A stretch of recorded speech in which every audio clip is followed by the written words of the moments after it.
Амархан сайн байцгаана уу Монголын ард түмээ.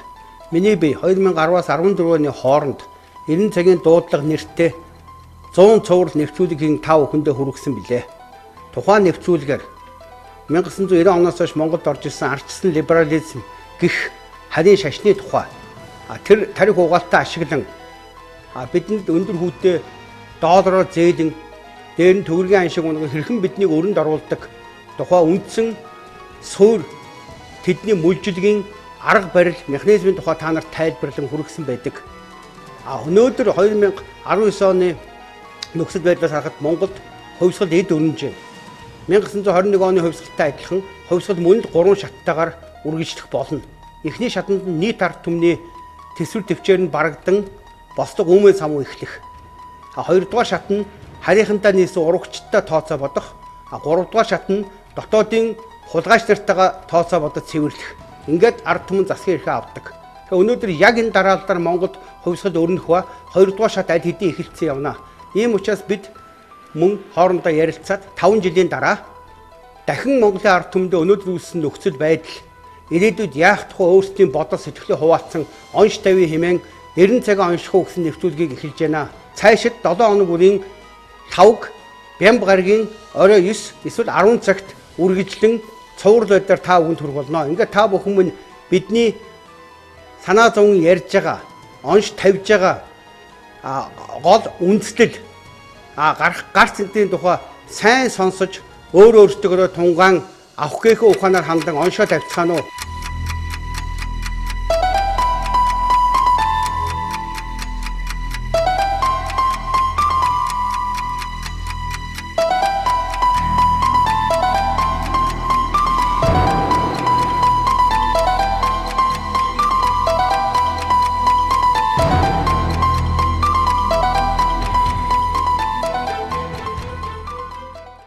За амархан сайн байцгаана уу Монголын ард түмээ. Гэхдээ бид хэдийн нэвтрүүлгийн 4 дахь дугаар та бүхэндээ хүрэхэд бэлэн боллоо. Тэгээд миний бие бол хөтлөгч бишээ. Бид дэнгөө сайхан хамцаад өөрсдийнхөө бодож санаж явдаг, хүсэж мөрөөддөг явдаг юм аа. Тэгээ өнөөгийн Монголд маань яг юу болоод байгаа? Өнгөрсөн түүх маань юу байсан? Ирээдүйд ер нь бид ямархуу амьдрахын төлөө яа тэмцэх ёстой гэсэн өөрсдийнхөө итгэл үнэмшил түүн дээрээ бий болсон санаж бодож явдаг юм аа ингээд ярилцлагууд дээр та бүхэндээ хүргэж байгаа шүү. Тиймээс би үл хөтлөгч биш мэрэгсэн. Яг зүгээр хамгийн гол юм нь яриа минь их амьд байгаад бидний сэтгэлээс ундарч гараад ингээд та бүхэн маань ч гэсэн биднийхээ яриаг санаа оноог сайхан өөрсдөө сэтгэлээсээ сайн сонсцоогоод хамгийн гол юм нь хүн болгон өөрсдөө альва нэг мэдээллийг сайн тунгааж мэдлэг болгож аваад тэр болгосон мэдлэгийнхаа дагуу өөрийнхөө амьдрал ах уйда ах トゥ хамаатан садан дотроо найз нөхдүүд дундаа улс гэрийнхаа үйл хэрэгтэй бас авах гээхийг ухаанаар хэрэглэж тэмцэж чаддаг болоосоо гэсэн тийм хүслээр л явж байгаа маа. Ингээд 4 дахь дугаараа та бүхэндээ эхэлж хүрэхэд бэлэн болоод эхэлж байна. Бид түрүү ингээд ярьж исэн 3 дугаарынхаа эцэст нь яг тэр харийн мөнгө хүлэгчдийн гар хөл болсон янз янзын гой бүтцүүд Азийн сан, олон улсын валютын сан, Дэлхийн банк, Европын сэргээн босгол төгслийн банк ч гэнэ үү нэг тийм буйны байгууллага шиг юмнууд хурж ирээд яг ингээд бодит үйл хэргийг харахаар дандаа колоничлалын манай газар нутгийг эзэмтгсэн биднийг өрөнд оруулж ахуй амьдралтаа минь барьцаалах гэсэн ийм л юм байдаг учраас л энэ талаар ярьж байгаа зогссон байгаа. Тэрээс ингээд түүх судлаад үзэхээр явж тухайн үндэстний өөрийнх нь мөхөл үндэстэн буюу оюун санааны ойлголттой нэгдсэн хүмүүсийн олонлог штэ. Эсвэл тэр хэл хязгаараа тогтооцсон газар нутгийн эзэн болцсон ахуй амьдралаа хамтдаа нийлээ шийдэгдсэн улсын түүхэн төр харах юм бол ерөөсөө энэ төр ба шашин гэдэг ойлголтыг маш сайн ойлгож аваад тэгээ өөртөө хэн гэдгээ мэдэж өөртөө юу шүтэх ёстой юм тэр шүтгэхнийхаа дагуу ямар соёлоор яаж амьдрах ёстой юм тэрийг цаашаа яаж ирээдүйн хойчтой өвлүүлж удамшуулж явж яахын гэсэн иймэрхүү хүний бие ч удамшдаг, оюун санаач удамшдаг. Энийг мдээгүй цагт бол ер нь оршихуун үндэсүүд байхгүй болж мөхөх эсвэл сүрэх шатлал очт юм байлээ. Ялангуяа одоо миний их судалдаг энэ хүн төрөлхтөнд үүссэн цагаас нь эхлээд ялангуяа нийтээр амьдардаг улс бол зохион байгуулагдаа. Тэгээд тэрийг удирддаг төрийн бүтцэд орсон түүхийг судлаад үзэхэд хамгийн том улс орны сүрлийг авчирдаг мөнгө хүүдэгчд энэ бол бүр хүн төрөлхтний буурал түүхэнд бол маш тодор хараар үлдсэн байд юм аа. Ялангуяа одоо нэг сүүлийн нэг 400 жил дэлхийг захираад байгаа мөнгө хүүдэгчдийн үүсэл одоогийн долларын эзэдийн үүслийг үзэх юм бол христийн ялангуяа католик сүмдээр цугласан их үүсрүүдийг хүнд хүүтэй зээлэх маягаар анхны тэр хөрөнгийг хамгаалдаг байсан тамплиерууд гэдэг тэднээс үүсэлтэй энэ төр сурвалжууд их байдээ. А мөн одоо манад Монголд байгаа энэ буддизмын нэрийг барьсан төвдизмийг ч гэсэн харахаар төвдийн сүм хийдэд бол тэр чигээрээ мөнгө хүлдэг газрууд байсан. Саяхан 60-аад он хүртэл төвддөө мөнгө хүлдэг байсан. А Монголд тэр ирж исэн 20-аад онд ирсэн байдаг баха 13 дугаар далай лам нь 13 дугаар далай 12 онд ирсэн. 12 онд шүү дээ. Тэгээ ирээд нэг 2 жил 3 жил байхдаа хүртэл монголчуудын өгсөн өргөл байр цэмийг цогдуулаа буцаага хүүлж исэн хүртэл монголчуудад нэргээ хүүлж исэн байдаг байхгүй юу. Тэгэхээр энийг ингээд харахаар Нөөсөн эцсийн аливаа ард түмний өөрсдийнх нь амьдрал ахуйд явж өөрсдийнх нь сэтгэлгээнд байд юм байлээ. Тэгэхээр энэ янз бүрийн шашны учрыг ойлгоогүй, харийн номлон учрыг ойлгоогүй цагт бол хизээч өөдлөхгүй гэдэг дээр бол жишээ нь миний хувьд бол итгэл үнэмшил маань хатуу тогтсон. Яг одоо эдийн засаг талаас нь ярих юм бол маш энгийн юм дээр бас бид нар залбиулд юм байлээ.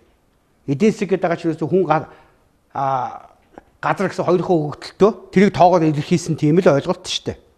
Тэнгууд эний чинь сайхан яриад янз бүрийн онол яриад ялангуяа өнөөдөр дэлхийг захирж байгаа либерал шашин ба штэ. Энээс суур номд бол маш энгийн байгаа. Хувь хүний эрх чөлөө, хувийн өмчтэй байх, түүнийг хамгаалах, тэр хувийн өмч нь бусад нийтийн өмчөөс илүү ихээс дутхгүй эрхтэй байх гэсэн номлол.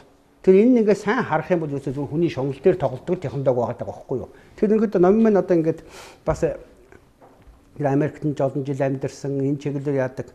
Одоо монголчуудын өнөөдрийн эмээлтэй байдал дээр тэр оюун санааны дороот самуурал нь одоо яг хизээ үүссэн ямар хөө шатнуудыг дамжиж ирсэн. Тэг өнөөдөр тэрнийхээ горыг бид нар яаж амсаж байгаа гэдэг дээр өөрийнхөө бодлоо бас ярил олон түмэндээ. Нэг эхний дугаар дээр үлээ, хоёр дахь дугаар дээр үлээ бид нар бас нэг хаана бид нар юу хэдийд юу алдчихв гэдээ бид нар зохистой яриад өнгөрсөн да тий. Манжийн дарангуулын үед одоо Бядлан Батрал гэж хэлдэг нөгөө багаатын үед гэдэг. Тэгээд ямар ч улс үндэстэн нэг юм байна. Тэр өөх тэр улс үндэстэн өөр язгуур гэж юм байна. Язгуур мөн чанар гэж юм. Язгуур оршихуй гэж юм байна. Тэндээсээ хөндөрөл ирэх хэрээр бид.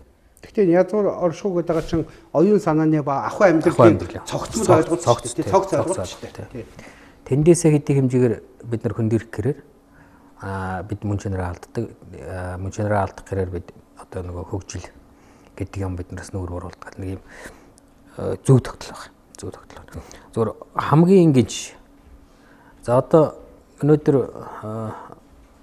Америк Монгол хоёрын хооронд одоо асар том ялгаа байна. Тэр зүгээр нүдэн дарагч байгаа одоо тэр нэг эдийн засгийн одоо хүчрэг байдал одоо юу гэдэг тэр нэг нь одоо бүс нутагтаач одоо болтож чадахгүй хаад нэг нь дэлхийг одоо улс төр эдийн засгийн хувьд одоо өмнөхөн ойрхож байгаа байдал гэхээс илүүгээр яг тэр нөгөө нийгэм бүтцийн хувьд харъя. Америк гэдэг маань баг төв болгоноос улс үндэстэн болгоноос цугласан орн шүү дээ. Одоо ингээд 3 сууж ирэхэд 3 өөр шашин соёлтой, үнэт зүйлтэй, зүс царайтай 3 өөр твээс ирсэн хүн байх шүү дээ. Тэгээд тэд нарын чинь хооронд тэр харилцсан бие биенээ хүлээн зөвшөөрч орших гэдэг чинь нэг өөр юм байгаа байхгүй юу. Огт өөр үнэт зүйлтэй, шашин шүтлэгтэй, зүс царайтай, хэл соёлтой, өв түүхтэй зан заажилттай юм янз янзын хүмүүсийн ирээвэр хороовор цуглуулах штэ. Тэд нар бие биенээ харилцан хүлээн зөвшөөрч оршиход нэг хөл хэрэгтэй. Огтөөр одоо орших, огтөөр зарчим хэрэгтэй байхгүй юу. Бие биенийхээ үнэт зүйлийг хүлээн зөвшөөрөөд зэрэгцээд бие биенийхээ юмд халдахгүйгээр байх болцоод. Бид бол өөр шүү дээ. Бид чинь нэг соёлтой, нэг түүхтэй, нэг үнэт зүйлтэй, нэг цол үндэстэн байхгүй юу. Энд тэр асар том одоо 200 гаруй сая 300 гаруй сая 330 сая хүнтэй. Тэгээд тэрх олон соёлын нийлбэр болсон. Дээр нь дэлхийн мөнгө санхүүгийн бодлогыг шууд одоо том ялж байгаа хатгаж байгаа. Одоо тэдний доллар одоо ямар их сурвалжаас гарч ийн үгээс амархгүйгээр Америк доллар дэлхийд ноёлж байгаа.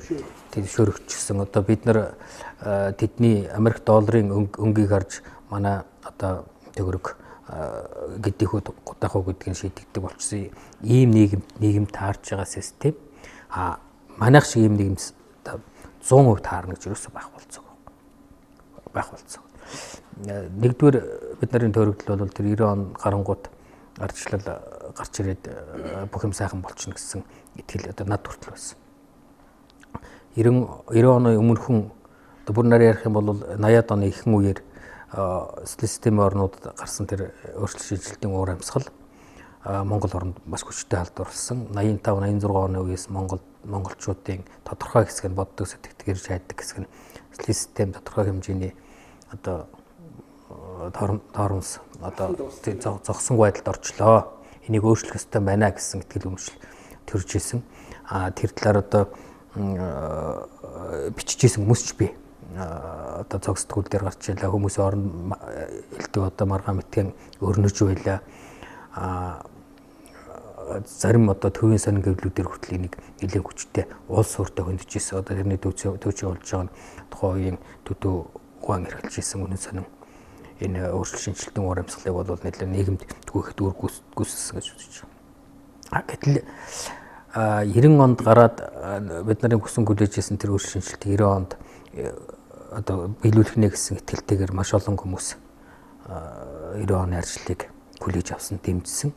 Бид нар хүртэл одоо бас тэр зогсонгүй байдал, бурангүй байдал, нийгэм тарсан тэр бэлтгэгчин байдал, эдийн засгийн хөгжил энэ бүхнээс бид салж юм байна, хүсэн хүлээж исэн нийгэм хаан төвшөлт хүрэх юм байна гэсэн итгэл үнэмшил байсан учраас 90 оны тэр хаврын үсгэлэн тэр арчсан одоо үйл явцыг монголчууд 100 мянгараа дэмжиж талбай дээр хөлөнгөтнийг ажирхгүй гарч зогсож байлаа шүү дээ. Тэгэд одоо өнөөдөр юу бид нар ингэргээд харахад юу болчихвол гэж харагдаж байна. Бид нар чинь тэр нэг гол үндсэн зүйл хүний эрх хэрэгжлийн асуудал байна. Эрх хэрэгжлөө гэж юу юм бэ гэж. Та түрүүн хэллээ тэр нэг хүний эрхчлөө, нийт олонхын эрхчлөө гэсэн хоёр хатсангүй ойлголт байна шүү дээ. Өнөөгийн одоо бид нарт одоо хүлээн зөвшөөрчихсөн бид нарын хувьд манай Монгол үндэсний хувьд зөвшөөрчихсөн. Байнгын сурталчилж байдаг хувийн эрхчлөө, хувийн одоо тэр үнэцүүл гэсэн зүйл нь ямар ч тохиолдолд олонхын буюу нийтийн улс үндэснийхэн одоо эрх ашигын дээгүүр тавигддаг тийм ёс Монголын ийм шиг юм онцгой өрмөс нөхцөлд ялангуяа хоёр талд хоёр том хүчрхгүйр орш байж байдаг. Дээр манайх дотроо ийм асуудалтай байгаа нөхцөлд тэр одоо бидэнд бол шууд тохирно гэж бодох нь итгэх нь түүнийг одоо сурталчилж түгээх нь улсаа боломжгүй. Одоо бас том төөрөлд орчиж гэж бодох. Тэгээ тэр хүний суур эрх одоо язгуур эрхийн тухай яриад байгаа. Хүний эн чинь одоо бид нар түрүүчийн юун дээр ярьжсэн шүү дээ. Одоо хариуцлагатай уул уурхай гэж. Газар ухах тухай асуудал. Нэг уул уурхай одоо баялгаа ухаж авах тухай асуудал байна шүү дээ. За ахаад ингэж ярих юм бол бүр цаашаа чинь барууны ертөнцийг үзэх үзэл өөр. Одоо тэр Америк төвтэй Англи-Сакс тэр чинь юу гэх тэр ертөнц бол ертөнцийн төв бол бие юм аа. Одоо хүн бие орших юм аа. Тэгээ бусад бүх юм бол тэр бие оршихын тусгын тулд орших ёстой гэсэн нэг тийм бид нарын хуучин сэтгэл үзлэр бол бүртгэгчин байг үзэл байгаа байхгүй юу. Өнөөдөр бол зүгээр хувь хүний онцгой бие чанарыг уламжуулсан тийм үзэл байна гэж. Тэр дотор нэгэнт бие ертөнцийн төв байгаа юм чинь бидэнтэй харьцаж байгаа, надтай харьцаж байгаа бүхэн одоо та хоёр бол одоо бусдах юм байдیں۔ Миний төсөөлөл байх хэрэгтэй. Ямар нэгэн байдлаар ашиглаж болох, ашигтай байж болох субъект юм объект байх хэрэгтэй гэж үзэх үзэл байна. Тэгээд тэрний нэг илэрлэл нь энэ байгалийн баялаг. Байгалийн баялагийг бол би өөртөө ашиглах хэрэгтэй, хүндрэлтэн өөртөө ашиглах хэрэгтэй гэсэн үзэл.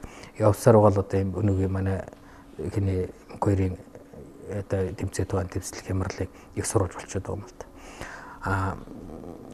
Энэ бие төвтэй үзлийн цаана энийг дагсан хариуцлага, ёс зүй, үүрэг гэдэг юм бид огт 90 онд огт анзаарах байхгүй. тэгээд түүний цаана тэр тухайн үндэснийхөө нэг язгуур оршихыг сэрч мэдрэх тухайн асуудлыг бүр мөсөн сөхөж авч үзээг. Тэгээд 90 он гараад та маш сайн санаж байгаа бах. Яасан бэ гэхээр ерөөсө хов бодор хэлсэн шүү дээ. Нөгөө хэн дээр гадмаг хонон дээр хэн одоо муунараад араас нь өгөөд тийм бодор гэж цугтаад гэдэг шиг бодор хэлсэн байхгүй. Хүн болон бодорч тэр энэ нийгэм чинь өөрөө нийгэм биш болоо орчих. Хүний нийгэм гэдэг чинь өөр хоорондоо харилцсан нэгт холбоотой шүтэлцээтэй байж хөгжиж идэг тийм зүйл юм байна шүү дээ. Хүн болон бодор гэхээр ерөөсө асуудал биш гэдэг л шүү. Бүх асуудал зөрчил энэ бодороо гэдэг нэгсэндээ мунхрал юм да. Энэ мунхрал дээр өнөөдрийн одоо болждггүй байгаа юмны суур их үсэр үүссэн гэж. Ахаад энэ бодороо гэдэг бол өөрөө үзэл суртал байгаа байхгүй. Энэ үзэл суртал бидний хамаг одоо Монгол гэдэг үндэстний хамаг итгэл үнэмшил үн цэнтэй бүхнийг нухчин дарсан энэ сүүлийн 30 жил. Тэрийг бид нар нүдэрээ харж зүрхтгэлээр шимшрүү байж туллаа шүү дээ. Тэгээд бодороо гэд өөрийнхөө тэр хувийн үнэмлэхүй эрхчлөөг хамгийн бүдүүлгээр тугаа болгочоод одоо урайгаа болгочоод бүгдээ одоо нөгөө төрийнхөө улсынхаа хамаг үн цэнтэй юм руу баялаг руу өмнө бүтээсэн одоо нөгөө бүтээсэн баялаг руугаа газрын их байгалийнхаа баялаг руу нийтийн байх ёстой тэр бүхнлүү нийтийн байх ёстой тэр үн цэнт бүхнлүү ичж яхаг бол мартаад ачсан л да. Ажгүй үгүйсгээл шууд үгүйсгээ явчихсан. Тэгэд түрүүн бид нар ч гэсэн ярьж ирсэн өнөөдрийн энэ юу бол мэдээж бид нар харийн үзэл санаанд бууж өгсөн гэж байгаа. Тэгэхээр энэний эсрэг монголчуудын итгэл үнэмшил ямар байсан бэ гэхээр монголчууд өөрсдөө би бол ертөнцийн төв гэж үздэг үзэл итгэл бишрэлтэй ард юм шүү дээ. Ягаад гэвэл альва зүйлийг ил болоод далд бүх физик оршихын харилцсан уялдаа шүтэлцээтэй салшгүй нэг цул юм а гэж ойлгодог ард юм. Тийм учраас тэр одоо нөгөө ёс суртахууны тухай ойлголт, нийгмийн тухай ойлголт, төрийн тухай ойлголт нь барууны ойлголтоос харьцангуй өөр зарим тохиолдолд бүр зарчмын шин чанартай өөр мөц өөр шин чанартай баг. Тэгэхээр бид энэ дэр тэр нөгөө баруунаас орж ирсэн тэр нэг либерал одоо үнэмлэхүй бийг өргөмжилсэн энэ итгэл үнэмшил төр өмчлийг бид өөр дээрээ хэдий чинээ суулгана. Тэр хэмжээгээр бид нэг язгуур тань мэдгийг олон мартаад улам одоо стандарт маягийн нэг харахад одоо дэлхийн хөгжлийн өнөөгийн төвшөөс харахад маш сайхан стандарт одоо боловсролтой, соёлтой, тэ хэлтэй устай гэхдээ цаад мөн чанараараа бол дээд хэмжээний одоо шимэгчлэн амьдардаг бэртгчин тийм бүхэлдэн сүргийг ирээдүй оршихуй нийгэм болоод энэ ахын оршихуй цаашлаад нь гаригдлахыг ерөөсөө ертөнцийн суур оршихуйн тухай ямар ч ойлголт төсөөлөл байхгүй хүн сүргийг бий болгочихсон. Тэгээ сүрэг бол сүргэл байдаг шүү дээ. Хүний нийгэм бол огтөр хууль зарчим дээр тулгуурч хөгждөг юм зам зүйл байна. Бид гурав ерөнхийдөө одоо манайхан ингээл бас учиг мэдхгүй их ярьцгаад либерал онол гэдэг нэг шашин ярина. Эсвэл агуу хятадын хөгжлийн нууц нь нөгөө агуу күнзийнхаа сургаалтай байна энэ төр гэл ингээд өөртөө юмгүй юм шиг яриад идэг байхгүй юу. Гэтэл бид бол одоо шинэ миний төсөөлөд ингээд тав хүндээ хүрэх гэж байгаа юм. Бид нар тэр агуу күнзийнхаас нь илүү суур амьдралын төрийн ахуй төрийн амьдралын номлохуу байгаа юу? Байгаа. Тэр нь одоо их ёс гэдээ байж байна. Их ёс. За ямар ч үндэснээс илүү байгальтайгаа бүр сүнсний оюун санааны холбоотой амьдардаг. Тэ? Тэгээ тэрийг төрийн үйл хэрэг, нийгмийн үйл хэрэг болгож хувиргадаг их одоо их засаг байж байна. Засаглалын хэлбэр. За мөн яг тэр хүндрэлтний төвд оршдог байгалийн хүчин зүйлтэй. Тэг хинч зөрчиж болохгүй хүндрэлтний усны ундрагыг хамгаалдаг. Тэрийг монголчууд байтугай хүндрэлтэн зөрчиж болохгүй гэдгийг мэддэг. Их цааз гэсэн бүр дээд хуулийг хүртэл мэддэг. Тэ? Ингээд их цааз анхны дугаартаа ярьжсэн баг. Их цаасаг их ёс гэд хинээс нь илүү өв төгш. Тэр хятадын күнзээс нь илүү их ёстой. Ямар нэг либерал онол, төвдизм, буддизмаас нь илүү суур хөлгөн болох их засагтай Тэгээ бүр хинт зөрчиж болохгүй тэр одоо тэнгэр гэд нэрлээд байгаа. Нөгөө бурхтын дээгүр гэсэн үг шүү дээ. Дээд хууль гэсэн үг. Тэрийг томьёолч гэсэн их цааз гэж агуу том хориотой хуультай мэдж гин. Тэгэхээр яхаа үзэгч олдтой хэлэхэд маань ерөнхийдөө тэр байгалийн хууль зам хинт зөрчих ёсгүй талаас нь төлөхөө би одоо Мөнхбаярыгаа яриач гэж нэвтрүүлэгтээ оролцуулж байгаа. Тэр ахуй амьдрал холбоотой буюу их засаг талаасаа бол миний бие та нартай бас судалсан мэдсэн чадсан юм уу сага харамгүй хуваалцуулна. Тэр монголчуудын агуу тэр монгол үндэстний өөрийнх нь онцлог болсон тэр их ёстой холбоотой юмыг Наминчимэд маань бас төлхөө ярих ба гэсэн байдлаар бид ингэж ерөнхийдөө хоорондоо ойлголцоод бас та бүхэндээ санаа бодлоо хэлж байгаа маа. Ингээд түрний хэлдгээр тэр газар нутагтай холбоотой Азийн сан гэл ингээд яриа явж штэ. Тэр бид нар ч байнга ярьдаг. Ерөөсөө одоо эргээд нэг 30 жилийн дараа эргээд Монголд ер нь юу болоод өрнөчвөө. Төрийн бүтцийн хувьд хэн бидэрч юу шургуулад яач вэ? Дараа нь ахуй амьдралын маань бас хэн яаж юугаар залаад байна. Мөн үү? Гуравдугаарт нь ерөөсөө альва нэг улсын оршихуйн үндэс бол газар гээд анх ахуй төрийг байгуулахдаа модон маань хэлсэн баг газар бол улсын үндэсээ гээд. Тэгвэл тэр Монгол улсад нэрлэгдээд байгаа улсын чинь үндэс нь өнөөгийн манай нутаг муу юм уу биш юм уу? Бидний газар нутгийнхаа эзэн болж чадчих нүггүй юу? Тэ? Гэвь ийм л юмд орж ирнэ. Тэгэхээр би болонгүй Мөнхбаяртайгаа энэ төр байнга санаа солилцдог хүний хувьд бол энэ Монгол улсад тэр 97 оны ашигт малтаблын хууль гэдэг нэгэн батлагдсан шүү дээ. Тэрнээс хойш энэ олон түмэндээ хэлэхэд яг энэ газар нутгийг харийн мөнгө хүлэгчид, эзэрхийлэн төрөмгийлэгчид, колончлогчид яг үуч нэрлэж болно. Яг ямар шатлалтайгаар яаж авсан байдгүй. Тэгэхээр тэнд нь одоо энэ хууль эрхцлийн орчин талаасаа, объектив, субъектив хүчин зүйл талаасаа яг бодит байдалтай ямархуу одоо бидний богинохон нийшин түүхийг туулаад өнгөрч бас сонирн байж магадгүй өөрөө туулсан амьдралаар ярихад тий. Яг энэ яг түрүү ярьжсэн өмнөх нэвтрүүлэг дээр ярьж байгаад ингээд дүүргсэн бид гурвын ярилцлагын нөгөө Азийн сантай холбоотой хэсгээр хоёр зүйл дээр зөрсөн хоёр дахь нь тэр очисон чи худлаа байсан гэдэг. Хүмүүс нь одоо ингээд их самуурсан, төөрөлдсөн. За энэ ужиг байдал бол олон зуун жилийн уг сурвалжтай байна гэж та бид мань яриад байгаа шүү дээ. Энийг л хүмүүст мэдүүлье гэл ингээд яриад байгаа. Тэгэхээр чин өвгдөөс маань бид нар сургаал зүрц зүг бусад зүйлүүдээр ингээд үлдээхтэй тодорхой юмнуудыг хэлсэн байт юм билээ л дээ. Уг нь бид энийг л гээж орхиод байгаа анзаарахгүй байгаа танихаа байх чадвар муудсан тал байгаа. Үнэн худлыг ялгахад бэр хэдвч үг үйлдлийн зөрүүг шинжи гэж хэлж байгаа шүү тийм ээ. Аливаа юмны өмс үзэгдэл тэн дундаа хүний хандлага дээр ярьж байна л үг үйлдлийн зөрүүг гэхээр. Тэгэхээр чин Азисан үнэн хэлээд энэ худлаа хэлээд байж юу гэдэг очиод үзчихсэн чинь зөрчиж байгаа байхгүй нэг чинь.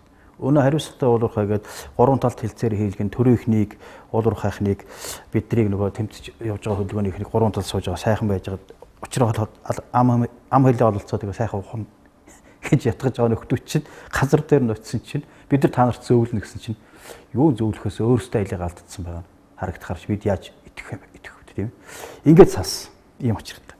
Тэгсэн тэр хооронд зам салсан зам салахдаа нөхдүүдийн нэг дуурч ирсэн одоо яг таны сая асуудагтай холбоотой хаяа нэг дурддаг байсан. Тэрийн тэр хоёр даныг анзаардаг байсан. Тэгээд тэр дунд сэрхэж ойлгосон юм нь эдгэр чи ингэдэг усууд яагаад бид нарт ингэ хотлоо хайл зөвлөж байгаа вэ гэдээ харсан чинь угаасаа зөвлөх үйлчлэг орчин цагийн дайны хэрэгсэл юм байна л тийм ээ гол хэрэгсэл. Их гоё дуулна зөвлөн тийм ээ. Тэгээ юунаас зөвлөх вэ гэхдээ зэрэг бодлого буюу нөгөө хуулийн дээр зөвлөдөг. Тэгтэл Азиас Америк Азиасан гэж одоо энэ тагнуулын байгууллага шүү дээ угаасаа халахвчийн нэр нь тийм явж байна. Энэ байгууллагын нарийн ширээ ажиллагаа бол зөвлөх үйлчлэг л байгаа байхгүй гол юм арга барил. Тэгээд манай одоо энэ бидний ярьж байгаа энэ сүүлийн 30 жилийн тогтолцоон дээр хамгийн чухал экзекутив тэр үе шат дээр бид нар зөвлөсөн байдаг. Үндсэн хуулийн дээр 92 зөвлөх үйлчлэг үзүүлсэн. Ийм байгууллага. Ашигт малтаблын хуулийн дээр. Тэгээ дараа нь ашигт малтаблын хуулийн дээр болох цан зэрэг эднийх дам оролцсонгуудаа энэ дотор их сонин мэрэгсэн юмнууд харагддаг. Иймэрхүү хуулийн үндсэн хууль бусад шинжтэй хуулиудын юм дээр одоо Азиасан бол их орж ирдэг. Хуулийн зөвлөгөөнүүд. Бас дагнаад бусд нь ингээд мэрэгсэн тэрийг хуваарлчихсан барууных нь явсаргаа цаана гол эзэн Америк байдаг ч юм уу ийм харагддаг. Нэг юм жишээлбэл 97 оны ашигт малтаблын тухай хуулийн дээр болох зэрэг Дэлхийн банк зөвлөх үйлчлэг үзүүлсэн байдаг. Тэгэхдээ нэг л амьсгалтай нэг л эзэнтэй шүү дээ. Эзэнт нэг байдаг. Манай боловсролын салбарлуудаарч боловсролын салбарын бодлогыг бидний одоо уг уламжлалыг таслах, үгүйсгэх тэр баруун ерөнхийдний холион бантан оруулж ирэх туршлага нэртэй зөвлөх үйлчлэг үзүүлж хуулийн үйлчлэг үзүүлдэг газар Азийн хөгжлийн банк мэрэгсэн. Одоо хэдүүлээ эргээд харахад мэддэгдэж шүү. ингээд санана. Саяхны юмнууд ч шүү дээ.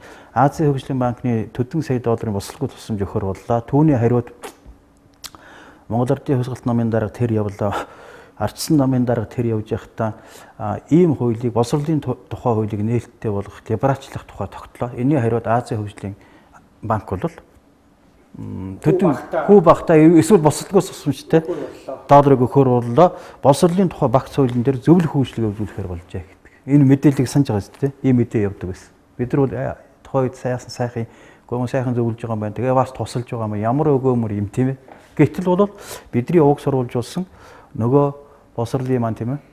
Одоо уг язгууруулсан нэг олон зуун жилд ингээд алдарч явсан ч гэсэн ямар ч өсөө өөрийнхөө ямиг авч үлдэжсэн ямиг улам үгүйсгэх, улам баруунжуулах хөтлөх нэг бас хуурийг тэнд хийжсэн байдаг.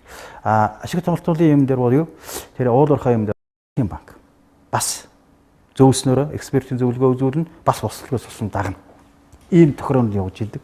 Тэгээ энэтэй холбоод ингээд бодохоор дандаа аль нэгэн намын дарга нар тухайн үеийн ерөнхий сайд байхдаа ч юм уу эсвэл ерөнхийлөгч болсныхаа дараа ч юм уу тийм үеүүд юм уу очиж бид нар эрх барьж байгаа үедээ эсвэл эрх барихаараа ийм хуулийг либералчлан, тийм хуулийг нээлттэй болгоно гэсэн ийм ерөнхий яриа хэлцээрүүд явагдсан байдаг. Хөдөө аж ахуй буюу манай уламжилт ахуй, тулгуур ахуй. Одоо бэлчээрийн аж ахуй тал дээр бэлчээрийн холбоотой, газар нутгийн холбоотой тэр амин чухал юм дээр мэрэгшээд яваад байгаа нь ажиглаад ахаар Швейцарын хөгжлийн агентлаг байна. Швейцарын хөгжлийн агентлаг. Гэдэг газар.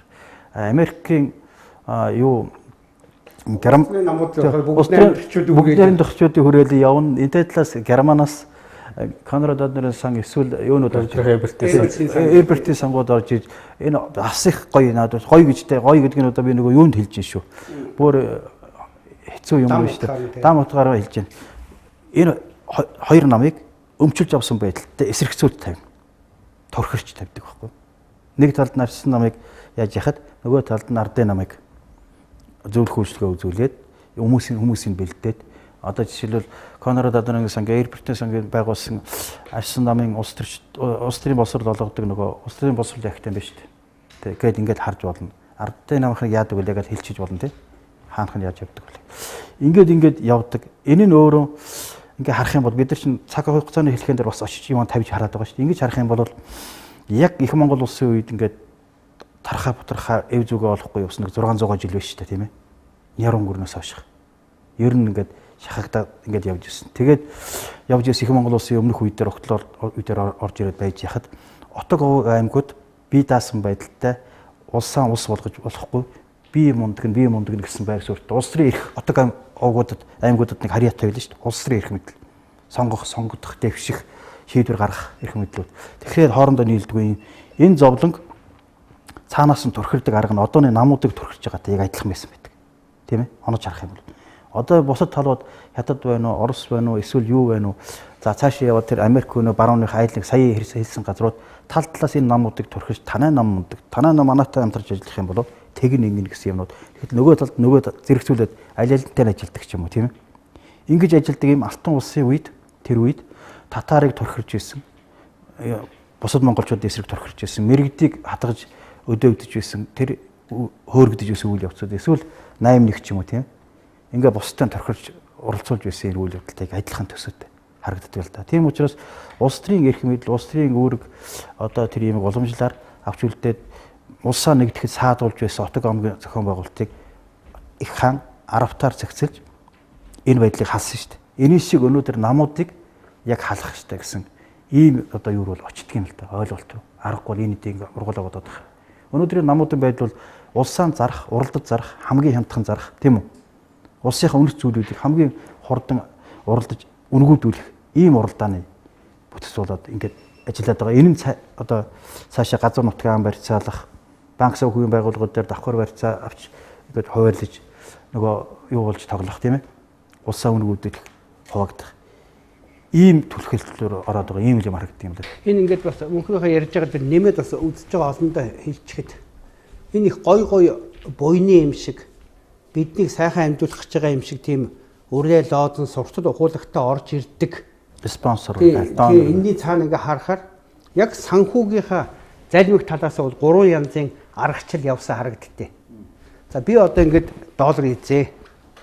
Энэ Монгол улсыг эхлээд ирээд хин гэдгийг мэдээд аль салбарын яаж өрөнд оруулж газар нутгийг авах уу, ард түмнийг барьцаалах уу гэдгээ бодохын тулд эхлээд нөгөө нэг тагнуулуудаа явуулж ирээд тагнуулын инженерийг нэг сайн судалгаа хийж гаргах хэрэгтэй шүү дээ. Тэрийг бол ихэнхдээ техникийн хамтын ажиллагаа гэж нэрлэдэг байгаа. Санхүүгийн За тий яг тий. Техникийн ассистент гэж англиар. За манай Т.Ч. 3-т эд хэцүү үед нь зээл их болдоггууд техникийн тусламж гэдэг нөгөө Японууд өгнө. Тэгэхээр техникийн тусламж гэдгийн цаана юу юм гэхээр одоо шинэ сая долларын техникийн тусламж хийсэн бол бараг 800 мянган долларын 80% нь нөгөө Японых нь голлох тагнуулд нь хүржээд өөрийнхөө цалин болгоо буцаага аваа явчихна. Манайхан бол тэртээдгүй төлөхгүй өөртөө мөнгө гаргаж ирээд манад туслах гэж байгаа хүмүүс юм чинь ингээд тэрийг өс сонирхдаггүй байхгүй юу? Анзаарахгүй байх нь. Тэгэхээр нөгөө нэг 20% дээр нь болохоор нутгаас нэг юм баахан тухайн салбарт ажиллаж исэн мэдээлэл сайн өгч чадвартай тий ирээдүйд өөрсдөд нь үйлчиж магадгүй энэ төргээд нөгөө боловсон хүчний бага буюу нөгөө нэгэсний зарц урагчлаар бүрдүүлнэ гэсэн үг. Тэгэхээр эхний шат нь техникэл ассистент буюу ийм шат байгаа. Ингээ ирээд бүх судалгаагаа хийчихнэ. За тэгэхээр аль аль салбарын за харилцаа холбоо мэдээллийн салбарын бол санхүүгийн ямар загвараар барьцаалж авах уу? Уул уурхайн салбарын ямар загвараар барьцаалж авах уу? Хой амьдрал одоо энэ яг өдөр тутмын хоол унд нь бол ямар барьцаалж авах уу гэдэг ингээд ерөнхий суур өмнөдөө саяны байдлаар буцалтгүй тусламж гэж нэрлэж байгаа тэрийг. Өөрөөр эргэж тоогоор ямар нэг хариуцлагыг хүлээлгэхгүй тийм тагнуулын ажиллагаа буцалтгүй тусламж техникийн хамтын ажиллагаа гэж нэрлээд ингээд суур судалгаагаа хийчихнэ. Дараагийн шат нь болохоор хөнгөлөлтөө зээл гэдэг зайл байгаа. Тэгэхээр нөгөө бэлгийн морины шүд үздэггүй гэж хөөрхөө бүр анхны дээр 90-д оны засгийн газрын тэр ярьдаг байсан. Манай ёстой ямар буянтай хүмүүс өвтэй. Т.Ч. 3-т ингээд өвөл одоо Улаанбаатарт хөлдөх гэж байхад дулаан цахилгаангүй болох гэж байхад л хөөрхөө мө Японууд нэрэл 300 сая долларын гэрээ зураал 40 жилийн зээлээр биднийг аварлаач тал гэдэг. Тэгэхээр буцалтгүй тусламж гэдэг нь юу явдгийг гэхээр тухайн улсын бүр гарцаа байхгүй тэр салбаргүйгээр оршиж болохгүй салбаруудад удаан хугацааны долларын зээл өгөөд тэгвэл тэр буцалтгүй тусламжийн ашиг нь юундаа байдгийг гэхээр нэг талдаа тэрийг үйлдвэрлэлд нийлүүлж байгаа өөрийнхөө улсын бизнесүүдийг тэтгэж байгаа үйлдэл. Одоо шинэ Японы засгийн газар 300 сая долларын хөнгөлөлтөд удаан хугацааны зээл өгч гэдэг бол 300 сая долларын хэмжээний Японыхаа компаниуд орлого ашиг өгч гэсэн үг. Өөрийнхөө компаниг тэтгэж байгаа хөрөмжүүд, мэрэгчлэнүүд гэж байна. Энэ нь бол өөр ажлын байраа хангаж чинь гэсэн Японыхоо. Нөгөө талдаа тэр 300 сая доллартай хэрэг бид нар мөнгө гаргаж авах байсан бол хадаад 50 сая доллар ч юм авах байсан юмыг маш өндөр үнэтэй нугалдаг. Тэгэхээр нөгөө бэлгийн морины шүдийг үздэггүйгээд жилийн 1% хүүтэй эхний 10 жил хүү төлөхгүй тэгээд нөгөө санхүүгийн залинд нь явчаад тэрэн дотор орж ирж байгаа 1 долларын үнэтэй юмыг биднэрт 11 дахь жилээсээ эхлээд 10 долларын үнэтэй юм шиг төлөх тийм үнэлгээний зал ашигаа хийцэн байх нь анзаардаггүй тэгээд авчдаг. Энэ бол нөгөө нэг юу талтай. Тэгээ энэ дээр шин дахиж хорлдог юм нь одоо шинэ Японы засгийн газрын зээлийг 300 сая долларыг 95 онд авлаа гэж бодъё. Тэгээд тэр нь яг бод төлөлтөд тухайн үедээ бид нар 30-аас 50 сая доллар гаргаад авчих байсан юм ийм 300 сая доллар дараа төлнийг авчлаа шүү дээ. Одоо жинхэнэ нөгөө нэг монголчууд өрнөөс гарахгүй байх юм чи энэ дээр яа тавьдیں۔ Тэгэхээр нөгөө эдийн засгийн алуурчдын тухай одоо дэлхийд аюулгүй номнуудтай гардаг Филиппинийг, Индонезийг, Тайландыг, Монголыг дэд үтсийн салбарт нь удаан хугацааны зээл өгөх замаар өрөнд оруулдаг гэж яриад байгааг чинь цааш шалтгаан юу юм гэхээр тэр 95 онд авсан 300 сая долларын зээлийг өнөөдөр Монголын ард түмэн одоо бид нар төлж байгаа байхгүй да. Бид нар яаж төлдөг гэхээр нэгдүгээр бидний цуглуулсан татвараар гадаад үргээ сангийн ам төлнө. Хоёрдугаарт нь бид нар дулааны мөнгө, цахилгааны мөнгө төлж байгаа байхгүй юу? Тэгэхээр $1 40 төгрөг байхад авсан 300 сая долларын зээл чинь мөн үү? 40 төгрөг байхад. Өнөөдөр 2600 болсон байхад нь төлөх хоёрын хооронд 65 дахин зөрөө гарч штэ. Тэгэхээр аль өнөөгөөс 24 жилийн өмнө засгийн газрын авсан буруу авсан бараг 5-аас 10 нугалж авсан үнэтэй авсан юмны төлбөрийг өнөөдөр бид нар 65 дахин ханшин улсын төгрөгөөр бид нар өнөөдөр төлөөд байгаа учраас ерөөсөө энэ улс өрнөөс гарахгүй байхгүй. Тэр нь хоёр дахь нь хөнгөлөлтөө зээл гэдэг удаан хугацааны хөнгөлөлтөө зээл зал. Гурав дахь нь бол сайн хэлээд байгаа Чингис бондын эсрэг 5% өгөх, худалдаа хөгжлийн банкных нь бондын эсрэг 9-10% хөгжлийн банк гэдэгтийнх нь өөрийнх нь бичиг буюу зээл эмчигтэй 10-11% өгөхтэй өгöd яг амьд ингээ өдөр тутам орлого нь олж идэг. Алт зис нүүрсэнтийнх нь ямиг бүгдийг хамж авдаг зал нь бол тэр арилжааны зээл маягийн тухайн засгийн газар тухайн үедээ лиценз цуглуулчихсан ард түмнийхээ орлогыг өөртөө цуглуулдаг утсан олигарх компаниуд л зээл өгөх замаар явдаг. Ийм санхүүгийн 3 аргачлалаар л мүлжээд байгаа. А энийхээ төлөө одоо манай мөнхөрийн хэлээд байгаа шиг янз янзын гоё гоё нэртэй бүтцүүдийг өөрөөр үүрэгтэй юм шиг боловч эзэн нэг эцэс энэ лүү бүгдийг чирж авчрах гэсэн ийм бүтцүүдийг ажиллаулдаг гэсэн. Хуваагаад Азийн хөгжлийн банкын тэр чиглэлдээ ажиллана, Швейцарын хөгжлийн агентлагийн тэр Германы Фридрих Эбертийн сан тэндээ ажиллана, Америкийн бүгд найрамдагчдын нам нь бол Монголд байж байгаа хоёр намыг хоёулангийн хянан ч гэдэм үү. Тэгээд залж удирдах явна гэд ийм л тогтолцоо яваад байгаа. Тэгэхээр эндээс нь штэ. Зүгээр ингээд яг хэлэхэд энэ бүхнийг яагаад бид нар ойлгосонгүй гэдэг асуулт надад байнга учирдаг байхгүй юу? Тэгэхээр явж нөгөө нэг сүүлийн 400 жилийн төвдийн шашин орж иж монголчуудыг бүр ингэж арчаагүй юм бодохыг болиулсан. Дараа нь тэрний араас нэг 70 жил орж ирж ин зөвхөн коммунизмд итэг. Ленин гэдэг бурханд мөрөг. Тэ? Энэ коммунизмын шашны номлыг зөвшөөрөхгүй үнийг шоронд хавчиж хях. Тэ? Гэртээ газуугандаа ганцаараа ярьж чадахгүй хүртлээр бүр тийм аим шиг айцсаар нь дарангуулж ирсэн шүү дээ. Коммунизмын одоо тэр номлол энэ төр чинь. А тэнгуү тэрнийх нь эсрэг хүн болгон чөлөөтэй сайхан дураараа дураг хувийн өмчтөд байгаад амьдрчвал бусдын чамд ямар хам байдаг бас нэг шашны төрөл орж ий. Тэгэхээр ингээд энэ харагдах хэлбэр нь өөр юм шиг боловч дандаа нөгөө биднийг захирахсан хүмүүсийн бодож олсон тийм оюун санааг нь ахуй амьдралаар зарах гэсэн технологи буюу шашнуудад бид нар авчирчаад байгаа гэдэг зүйл би очсон учраас л цөмөрөө монголчуудаа сэрэхгүй бол болохгүй мэн гэдэг дүгэлтэн төрөл ингээд өнөөдөр нэвтрүүлэг хийгээд цөмөрөө одоо юу боддгоо яриа сууцгааж байгаа шүү дээ. Таны саяын тэр эдийн засаг санхүүтэй холбоотой юм дээр ахаад нэг хоёр салбарыг байхад нэмэлт дээ тийм. За тийм. Бид 90 онд өгүүлбэр хэрэгчлөөтэй болсон гэж маш их баярлж байгаа. Монгол одоо хэвлэлийн ардчлалтай орн, хэвлэлийн хэрэгчлөөтэй орн гэж маш их баярлж байгаа. Данидагийн төсөл 90 оны хамгийн анхны том төсөл тийм. Араас нь валютээс орж ирсэн. Тийм. За тэр Данидагийн төсөл гарснаар үнэхээр одоо манай энэ нийгэмд бол том бүүм тесрэл болсон үнэн. Маш олон сонин хэвлэлүүд маш богино хугацаанд хурдан олон хувиар хэвлэгдэх, маш бага өртгөр хэвлэгдэх болцоо гарч ирсэн. За 90 онд энийг дагаад Данидаа гарахын өмнө ямар үзэл суртал орж ирсэн бэ гэхээр сэтгүүл зүй. Одоо сэтгүүл зүй гэдэг тэр одоо сонин хэвлэл шүү юу гэдэг араа одоо телевиз те. Одоо үндсэндээ бол энэ ард түмний оюун тархийг тижиж идэг тэр бүх салбарт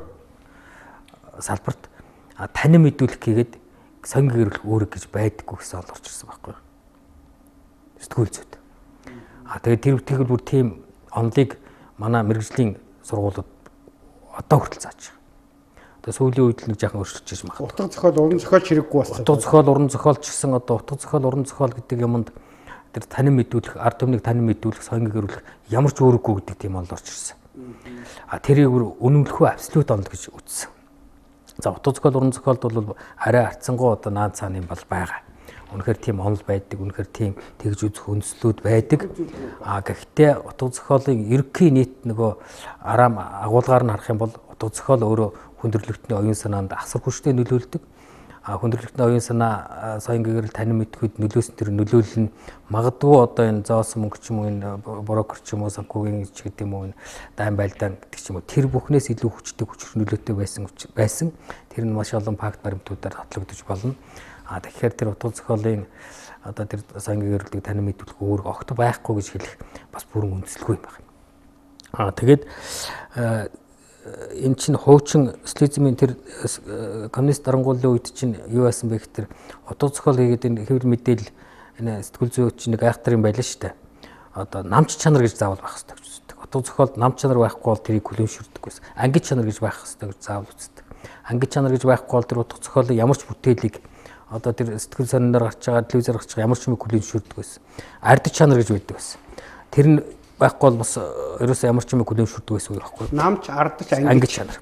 Энэ гурван чанарыг бол үнэхээр тэр социализмын үеийн одоо тарих угаалт одоо PR одоо нөгөө үзэл сурталын гол одоо арга гол одоо тоочг нь байна. Одоо социализм гэж тэгээд төв нь байхгүй. Тэгээд энэ гурвыг авч явах хэрэгтэй байсан бол авч явах хэрэгтэй байсан. Энэ гурвыг авч хаяхын цаана байдаг өнөөх үндсэн одоо бас нэг том үүрэг байдаг. Тэр танин мэдүүлэх үүрэг, соён гэрэлтэх үүргийг аваа ич тэр энэ хэвлэл мэдээлэлгээд утга зохиол гэдэг маань өөрөө үндсэндээ болж юм. Ард түмний оюун санааг өстой нэр яавал яаж болох самууруулж болохоор тийм төсөл байдлаар ороод эхэлж байгаа. За одоо арга дээр бид нар за үр дүнгээ харъя өнөөдөр. Монголчууд оноор 300 гаруй телевиз өгсөн. За одоо өдөртмийн сонин 10 гаруй За одоо бусад одоо тэр эфемер одоо бусад сонин хэвлүүд за онлайн ертөнцийг бол одоо тоолж явах болсон.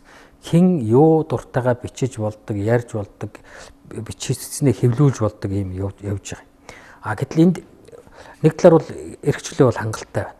Сайхан байна. Одоо тэр үүднээсээ Монгол одоо дэлхийд магадгүй одоо магнааж болохоор тэр хэвлэл эрхчлөө үг хэлэх хэвлэл нийтлэх эрхчлөөр. Гэтэл нөгөө талд нь сөрөг тал юу байна вэ гэхээр за хоёр том сөрөг тал байна. Нэгдүгээр нь гэхээр энэ хэвлэл мэдээлүүд ихэнх нь магадгүй 90% нь аль нэгэн өнөө бид нараа ярьдаг тэр хуулийг худалдаж авч чаддаг. Шүүхийг худалдаж авч чаддаг. Шударгасыг худалдаж авч чаддаг. Тэр санхүүгийн бүлэглүүдийн гар хөл болж хөвөрсөн. Ихэнх хэвлэгч тархуугаач болж хөвөрсөн. Тэгээд ямар нэгэн асуудал гарахад тэр асуудлаар олон түмэн жинхэнэ бодит үнэн мэдээллийг олж авах болцоо маш хомос болж хүрдэг. Эцэст улс үндэстний оюун санаа бол энэ эсрэг зэсрэг зөрүүтэй үзэл одоо байр суурь одоо энэ бүлэглүүдийн хоорондын тэмцлийн одоо талбар болж өөрөөд тэндээс ард түмэн бүр эцэст бүр юу ч ойлгохоо байгаад дөжрөн гэдэг юм болоод тэгэд энэ цаана энэ юу болж ч хамаагүй гэсэн байдалтайгаар тэрийг сонирхох хүлээн авах, эмзэглэх, жиггэн мөн чанарыг ирж хааж ухах тийм чадамжгүй болоод эхэлж байгаа байхгүй. Үндэснийх оюун санааны хэмжээ. Тэгээд чадамжгүй болж байгаагийн илэрлэл нь яаж илэрдэггүй гэхээр хамгийн одоо энгийн одоо тэр шоу entertainment нэвтрүүлэг рүү хошуурдаг. Одоо юу гэдэг тэр нэг диван дээр суугаад нэг юм ярьдаг ч юм уу те. Энэ харийн үдэл сурталыг одоо юу гэдэг ясыг номлосон одоо тэр нэг гэрүүлийн хэрүүл атаа орсол шонзон голдуу явуулдаг энэ солонгос сериал шиг юм руу хошуурдаг. Танин мэдүүлэх талын, танин мэдэх талын ойлгох талын юмн дээр үндснээр мохоо болж өөрдөг нэг ийм сөрөг нөлөө байна. Нөгөө нэг сөргөнлөө нөгөө ихтер хүн болгон юу дуртайгаа хэлж байгаа хэлэх хэрэгчлээтэй гэдэг байгаа боловч үндсэндээ тэгвэл дэмий чалчих хэрэгтлээ байгаа байхгүй. Тэр яриад хэлээд ямар ч үрдэн байхгүй. Юун ч хүрдэггүй. Дээшээ тэнгэр бол доошоо газар атуу хадан дашгирч байгаа цуураач тийм байхгүй. Тэгэхээр энэ үрдүн тийм болоод эхэлж байгаа. Энэний үрдүнд юу болж нөхтөр нийгэм яаж нөхтөр нийгэм түрүүн ярьжсэн нийгэм гэдэг маань өөрөө харилцсан нэгт шүтэлцээтэй биенээсээ хамааралтай байдаг амьд организм шүү дээ. Нийгмийг одоо тэр байгалийн үзэгдлээс ангид зүйл гэж үздэг онол бол хамгийн төөрөгдсөн гинэ нийгэм хүний нийгэм өөрөө байгалийн үзэгдэл байхгүй. Энэний гол үндсэн суурь мөн чанарыг алдагдуулаад эхэлж байгаа. Нөгөө энэ замбраагүй хэвлээ юу гэдэг нөгөө үг хэлэх хэрэгчлээ.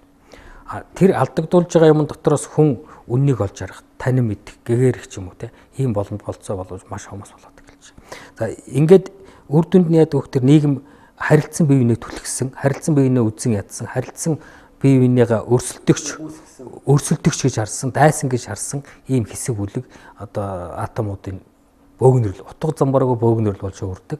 Тэр бөөгнөрл дотроос гаднаас нь хэмжигсэн одоо нөгөө цугж явсан барнаас цугж явсан шаазгаад яригддаг шүү дээ. Монгол хүн гэдгээр хүчтэй чадaltaй одоо юу гэдэг баян чинээлэгч байгаад нэмэргүйгээр тэр эмх замбраагүй байгаа тэр хаавууз мэт оршихугаас нь ямар ч том халбгаар оруулаад юуг ч утгаад авах боломжийг гадныханд өгч байгаа байхгүй. Тэрний хамгийн тод жишээ нь одоо тэр уул уурхай хууль. Янз бүрийн хууль. Тэгэд энэ өөрөө бас нэг факт шүү дээ. Одоо нөгөө та эдийн засаг юу талаас нь ярьлаа шүү дээ. Тэр нөгөө талаас нь гэхдээ одоо ингээ ярих тэр одоо хүний үг хэлэх үндсэн язгуур хэрэгчлэг хааж бавах гэдэг гэж юу яадаг. Хүн үг хэлж байгаа үг хэлэх үзэл бодлоо илэрхийлэх нь бол чөлөөтэй шүү дээ.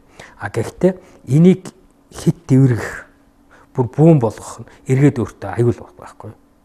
Аливаа юм хязгаартай. Аливаа юм өөрийн хэм хэмжээтэй байдаг. Одоо зүгээр нэг ангид ороод хичээл заах би өглөө нэг баг ангид орлоод хүүхд болгон дотроо өөртөө шуугаад өөрөөрийнхөө намайг ашиглаад авах юм бол тэнд ямар нэгэн ойлголт авах ямар ч болцоо байхгүй. Нийгэм бол яг тийм хаавз байдалд орчиж байгаа. Хаавз байдалд орсных нь гамшиг нь бид нарын эцсийн одоо мөнгөн нөгөөр илэрхийлэх юм бол өнөөдөр $28 тэрбум өөрөө байгаа байхгүй. Тэ. Энэ данитагад энэ хэвлэл мэдээллийн холбоотой энэ ярьж байгаа зүйл дээр би өөрөө нэг гэрч бас оролцогч болж исэн юм л та. Тий яг тэр төслийн хэмжээнд орж чөлөөт хэвлэл буюу сэтгүүл зүй. Нөгөө түрүүний яриад байдаг Азийн сангийнхаа дэмжлэгээр тэтгэлэгтэй тийм оюутан байдалтай нэг жил сурахгүй юу? Одоо сэтгүүл зүйн дэд курст. Тэгээд барууны сэтгүүл зүй таны тэр хэлээд байгаа сэтгүүл зүйгээд барууны сэтгүүл зүй гэж онол гаргаж ирж бид нар заадаг байла. Зааж үйсэн л та 2001 онд. Тэгээд заагаад яг таны хэлж байгаа тэр хоёр зүйлийг гололдог, номлодог. Нэгдүгээрт сэтгүүл зүй бол юу шүү? Бусдад таны мэдүүлэх соён гэрүүлэх өргөхгүй. Тэхэл юм бол биш. Сэтгүүл зүй биш гэж заадаг. Нөгөөх нь болохоор энэ өөрөө сэтгүүл тэгээ юу хийх юм гэхдээ тэгээд ерөөс хамгийн юутай сенсацтай гэдэг гэж байна. Тэр чинь хамгийн их халуун шуугантай мэдээллийг ингээд зүгээр л хүргэх хэрэгтэй. Тэр нь ер нь товчхондоо бол хамгийн одоо солиотой ард түмний оюун санааг хоошиж татаж байгаа. Доромгүй тийм гачин үйл явцуудыг л одоо түүж авч мэдээлэх хэрэгтэй гэсэн. Товч бодох. Ийм номлол явдаг. Тэгээ яг энэ одоо хэрэгжээд одооны сэтгүүл зүйн байдалтай байр байдлаар яг бүрэн утгаараа хэрэгжээд дээр нь таны түрүүний хэлж байгаа шиг яг бүгд нөгөө мөнгөтэй хүмүүсийг хөдөлж авах боломжтой нийтийн тарихыг угаах тийм ээ. Арга хэрэгсэл болгож буцаж хувиргах нөгөө намуудын одоо их хурд сууж байгаа нөхдүүд уяаны хаус хэвлэл мэдээлэл шүү дээ бүгдээрээ л энэ чинь ийм болчихсон нийлэнгүй. Тэгээ ийм байдал руу яг ингэж оруулаад тооцоолоод явсан ажиллагаа бол таарч байгаа юм л. Тэгээд бүхэлдээ харахад дүгнээд үзэх юм бол энэ сүүлийн 30 жилийн хугацаанд ажиллаж байгаад үе шатд орж ирдэг юм ба шүү дээ. Ингэж суурийн тавиад, өрөнд оруулаад, барьцаалаад, газар нутгийн байдлыг хүмүүс амантай байдалд нь оруулаад, ингээ хуулинд өөрчлөлт оруулаад, ингэж явангуудаа оюун санааг нь бүр баталгаатай нийтийг самруулсан, ой санамжийг алдагдуулсан, өөрсдөө үүсгэсэн солиотой ийм баримжаагүй одоо хүмүүс улс бол өөрийгөө танихаа болчихж байгаа. Ийм улс болгоход гол цохилт хувь нэмэр оруулдаг нэг хэвлэл мэдээллийн ажиллагааг ийм зарчимд оруулдаг юм л гэж би ойлгосон. Одоо тэр нэг сенсац тарьж шээ. Одоо ерөөсө арилжааны хэвлэл мэдээлэл гэж. Нэгэнд орчин тогтгонд бол мөнгө хэрэгтэй нүн. Тэнд ажиллаж байгаа сэтгүүлч уран бүтээлчд одоо шинэ хоол иддэг, гэр бүлээд ижээдэг, ховц өмсдөг байж таарна шүү дээ. Төрүүч ярьж тэр анхан шатны хүний анхан шатны хэрэгцээн дээр маш овжин тоглож чаддаг. Тэгээд тэр одоо хүний тэр нэг янз бүрийн одоо хачин сонин юм сонирхдаг ба шүү дээ. Сонирхдаг тэр шин чанар ба шүү дээ. Одоо юу гэдэг. Одоо энд ямар нэгэн одоо хүнд хэрэгтэй юм болж байна гэхэд тэр мэдээг хүмүүс тэр болгон сонирхож үздэггүй. Харин тэнд одоо аваар болж байгаа гэдэг юм уу. Тэр нэг одоо хүн нэгнээ тэгээ утгалаад алччихъя гэдэг юм бол шууд шохорч шүрч орж ирж үздэг.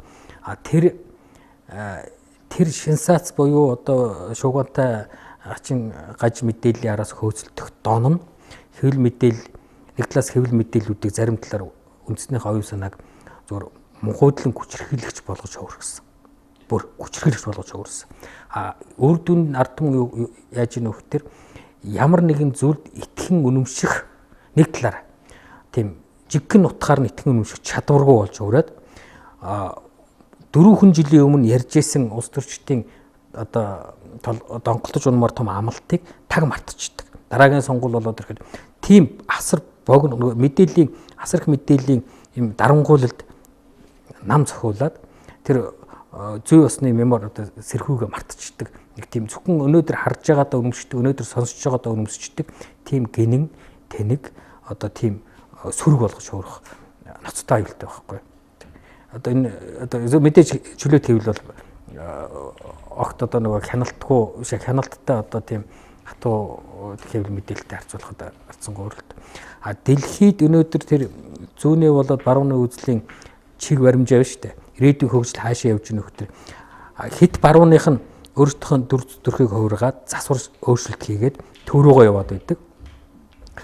Хит зүүнийх нь бас нэлээд либерал маягийн ялангуяа эдийн засгийн тал дээр либерал маягийн арга хэмжээ яваад хамгийн тод жишээ нь хятад байна. Бас төв рүүгээ яваад байдаг. Явж төв дээр огтлцох нэг иймэрхүү харагчлаа юм л да. Манайд бол тэр төв рүүгээ явдаг одоо засвар хийгддэг юм их ховор байгаа байхгүй. Яг өнөөгийн нөхцөлд бол. Гэтэл тэр барууны тэр зүүнний барууны гэдэг байгаа тэр үндсэн одоо суур хоёр үзэл байна шүү дээ. Тэр хоёр үзлийн бид нар хаана байгаа юм бэ гэхээр бид нар хэрэг өрмөц үүдэг шүү дээ. Одоо барууны либерал үзлийн одоо нөгөө барууны онлынх нь их суурь одоо гүн ухааныхын суурь гэдэг тэр ер нь альва улс төр эдийн засгийн үзлийн онолынхын суурь хүн гэдэг амьтан чинь хин юм бэ гэдгийг тодорхойлж иж тэр онолынхын суурь гарч ирж байгаа. Тэр энэ баруун талын үзлийнх нь онолын суурь одоо тэр нэг хэсэг гүн ухаантнуудын төлөөлөгч Хоббсыг авч үзээд байгаа Герман эрдэмтэн Хоббс юу гэж үзсэн бэ гэхээр хүн бол адгийн арчаагүй аминчхан амьтан юм аа. Тэ.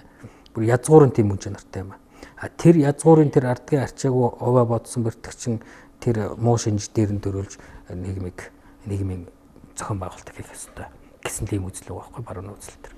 Гэтэл нөгөө талд нь эсрэг талд нь жанжах руусаг үзлэгч Францын соёлын өөрлөгч мань хүн юу гэж үзэж чинь нөхдөр хүн бол үнэхэрийн тэнгэр урхнаас заяасан агуу гайхамшигтай ер усын бүтээл юм. Гагцгүй тэр сайхан амьтныг энэ муухай заваан бохор орчин байх болгочод байна. Эвдчихэд байна. Тийм учраас орчин сайхан болгох гэж. Тэгээд коммунистууд яасан бэ гэхээр орчин сайхан болгох гэж ингээд хүчээр усаа ичсэн. Үр дүнд нь бүр хариу эсрэг реакц гарч ирсэн шүү дээ. Эсрэг реакц гарч ирсэн. Тэгээд энэ хоёр үзлийн дундуур монголчуудын бидний өөрсдөө үзэх үзэл хүн гэдгийг үзэх үзэл бол огт өөр зүйл шүү дээ. Огт өөр зүйл. Одоо тэр Руусаг үзлээс ч өөр, Хоббс үзлээс ч өөр, тэр дундыг барьсан Фройдын үзлээс ч харцсангүй өөр шүү дээ. Тэрийг бид нар сүүлд нь одоо цаг их байгаа учраас сүүлд нь илүү дэлгэрэнгүүлж ярих болцоо гарах байх. Зүгээр энэ тэр эдийн засгийн онолч тэр сая таны ярьдаг, саяын тэр бид нараа ярьдаг тэр одоо оюуны талын асуудал ч гэсэн ахаалаг энэ үзэл санааны суур дээр ахиж явж байгаа юм. Хүний хамгийн нөгөө хөгийн тем юмн дээр нь дөрөөлсөн ийм сэтгүүл зүй бий болчиход байгаа юм байна. Яг бодит байдал. Энэ нөгөө ингээ хараад ахаар коммунизм бол жишээ нь яг тэр коммунист шашнаа бариад тэрэндээ баахан тэр одоо Москвад аваачаа Патерслумын их сургууль гээд олон улсын харилцааны чөлөөтэй нэрлэл. Тэгэл энэ тэндээс одоо Америкт Харвард-Марвардтай аваачаад нэг баахан өөрийнх нь либерал шашныг түгээх, хэрэгжүүлэх хүмүүсээ бэлтгэхтэй адилхан загвараар коммунизм явж ирсэн. Коммунист намын дээд сургууль, олон улсын харилцааны Патерслумын нэрнжит сургуульчид ингээл зөндөө манайхан төгсдөг. Тэгэл тэр хүмүүс донд чи ирэхээр нөгөө коммунист систем бол яг өөрийнхөө шашны номлолыг явуулаад тэрнээс өөр тэрийн эсгүү цүүн гаруй шууд хэрчээд явцдаг. Шашин шүү дээ. Тэр шашин л байхгүй ялгаагүй. Гэхдээ маш харгас шашин бас их том геноцид хийсэн шүү дээ. Ер нь коммунизм чи өөрөө хамгийн том тэр загалмаатын дайнтай төстэй коммунизмын загалмаатын дайн шиг зөндөл хийсэн. Гэхдээ би эндээс юу тайлбарлах гэдэг юм хэрэг тэд бол ерөнхийдөө өөр ямар ч шашныг нь хажуугаар өөр номлол орж ирэхгүй барих гэж үтсэн байхгүй юу? Маш хатуу байсан. Маш хатуу үтсэн. Энэ алдааг нь харчаад одоогийн мөнгө хүлэгчид ямар зайл олдсон гэхээр либерал онлоор эсэргээрээ үнэн байж иг. Мөн үнэн. Гэхдээ 100 мэдээлэл явах юм бол нэг үнэн дундуур 99 сенсац ингэ дараад ахаар хүн хизээч тэр 100 мэдээг бүгдийг нь үзчихээ тэрэн дундаас энэ нь үнэн юм байна гэхгүйгээр яач ч нэг олон жилийн хууль үйлчлээд 99 сенсац дээр нь самуурчаад ахаар технологиг нөгөө талаас нь либералчд хэрэгжилж байгаа байхгүй юу хүмүүсийн тархин дээр. Одоо ингээд тэр хэлжээд бүр яач ч байсан Альбаныг улсыг захирыг гэвэл манай Т.Наминчимэд хэлжсэн сонгодог үг байгаа шүү дээ. Хулгай ихэд гар хэрэгтэй тий дараа арай жоохон хулгайных нь хэмжээ томрыг үл бүлэглэл. Тэгээд дараа нь тэр хууль гаргаад бүр ингээд дархлагдаж хулгай хийдэг. Ерөөсөө тэр улс үндэстнийг бүр тэр чигээр нь колончдыг гэвэл оюун үзэл санаа хэрэгтэй гэж.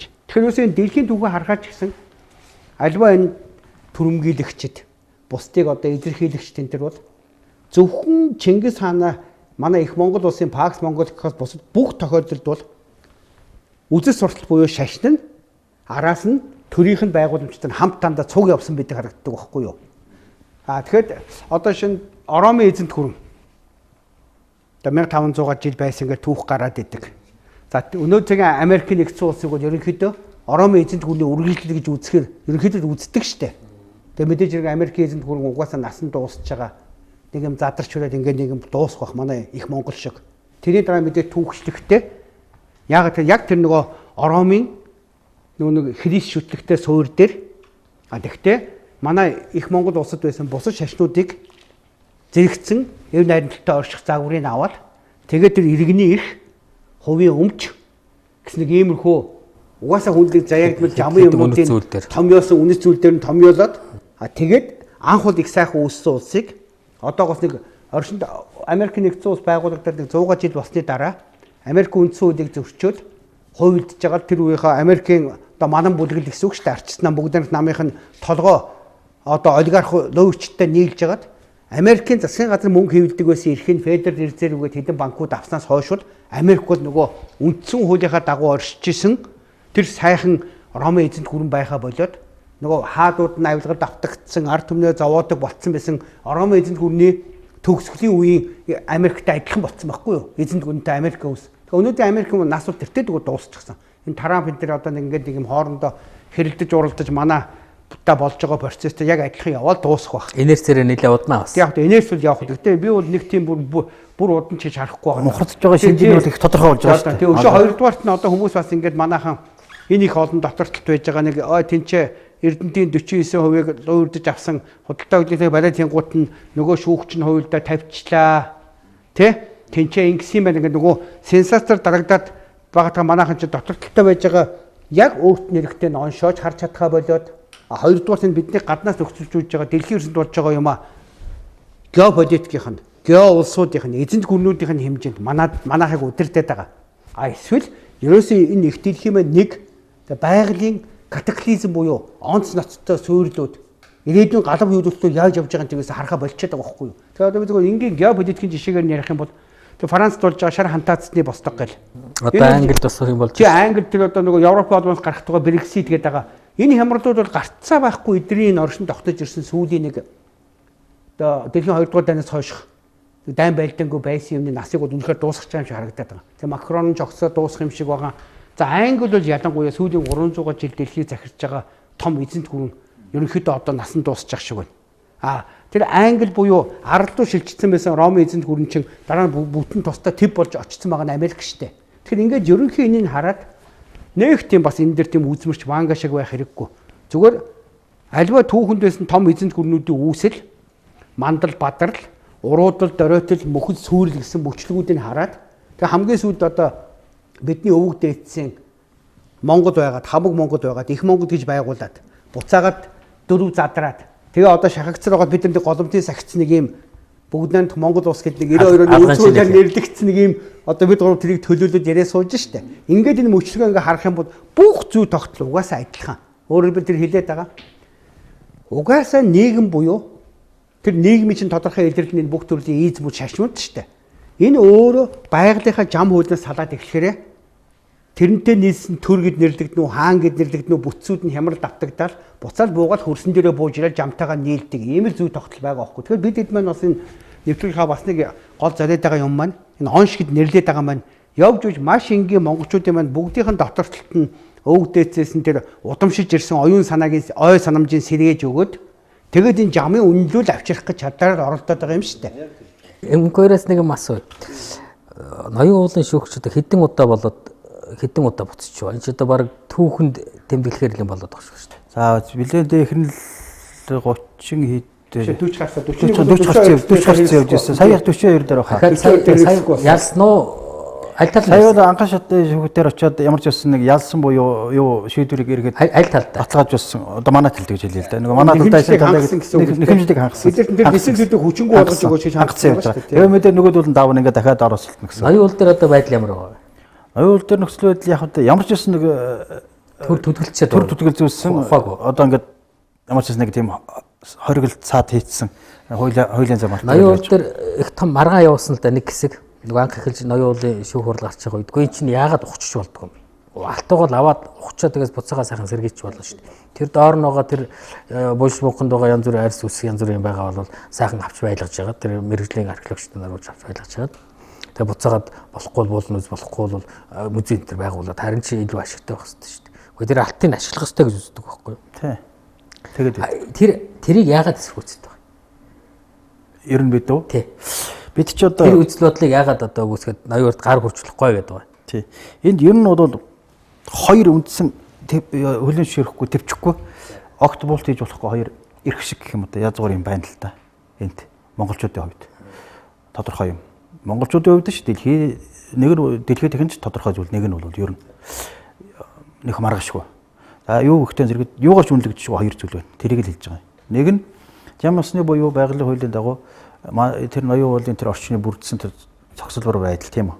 Байгалийн тогтц өөрөө цэвэр усны их ундраг болсон тэр онцлог нөхцөл байдал байна. Тэр бол олон сая жилээр бий болсон тогтц тийм үү? Ийм өөрөөс тогтцож байна. Нөгөөх нь бол дахиад давхар тэнд монголчуудын бидний түүхийн ариун голомт хүн гүрний үеийн мандал бадрлын хамгийн гол одоо өнөөдөртөө баримт нотлогоо бүх зүйлийн юу болсон зангилаа болсон нутаг маань байна. Тийм хүн нутаг маань байна. Тэгэхээр энэ хоёр чинь бидний хувьд буулт хийж болохгүй. Энийг хоёр дахь нь бол дэлхийд их мэднэ. Дэлхийд их мэднэ шүү дээ. Ер нь бол энэ бол дэлхийн одоо эзэнт гүрэн байгуулсан хоёроос хойш удаа дэлхийд их том эзэнт гүрнийг байгуулсан Монголын нэг одоо том хүн гүрний үеийн голомт одоо энэ судалгаагаар бол тогтоогдсон нутгаа гэдгийг бол мэдэж байгаа шүү дээ. Энэ үнэлэмж чи өөрөө ямар алт байхаас үл хамааран энэ хоёр би энэ дээр нэг санаа хийж болохгүй. Тийм яг энэ дээр зүгээр би бол ингэж хараад байгаа энэ дээр саний асуултанд яг тэр ингээд хүмүүс яг үнэхээр тэгдэг байхгүй урдаас нь либерал шашныхан алтаа авъя л да. Тэгээд энэ орон сууцны зээлийн үг бууруулъя л да. Наад алт байхгүй учраас доллар байхгүй. Доллар байхгүй учраас ипотекийн зээлийн чинь хүү өндөр байгаад дээ штэ. Ингэж гой тарих угаадаг байхгүй юу. Тэгэхээр нэгдүгээрт одоо би шууд энэ бүх амьдралаа зориулаад цаашид зориулах санхүүж хүний хувьд хэлэхэд ямар ч алтгүйгээр бид нар шинэ үндсэн хуулийнхаа батлаад нэг төрөө авсныхаа дараа мөнгөө хэвлээд ард түмэндээ хүүгүү зээлээр орон сууцчууд нь үнгүй эрүүл мэнд боловсрол өгдөг болно. Мөн ихтэй энэ бол дараа тусдаа ярих сэдв. Яг ноён уултай холбогдоод 3 юмыг анхаарах хэрэгтэй юм билээ. Би юусе надад тайлбарлах боломж олж байгааг анх удаа тайлбарлая. 1. Ноён уул бол маш хүчтэй оюун санааны өв багхгүй юу бидний оюун санааны өв. 2. Маш хүчтэй их цаазын нэг төвшөц газар багхгүй юу буюу байгалийн хуулийн. 3. Өнөөгийн шинжлэх ухааны түүхийн их том соёлын баталгаа гэсэн юм 3 юмыг салгаж ойлгох хэрэгтэй. За би ихтэй нэг оюун сан талд нь ярив. Ингээд миний аав нас барлаа. Би аавыгаа аваачаад оршоолоо. Тэгчээд би байнга очино аавынхаа газар дээр.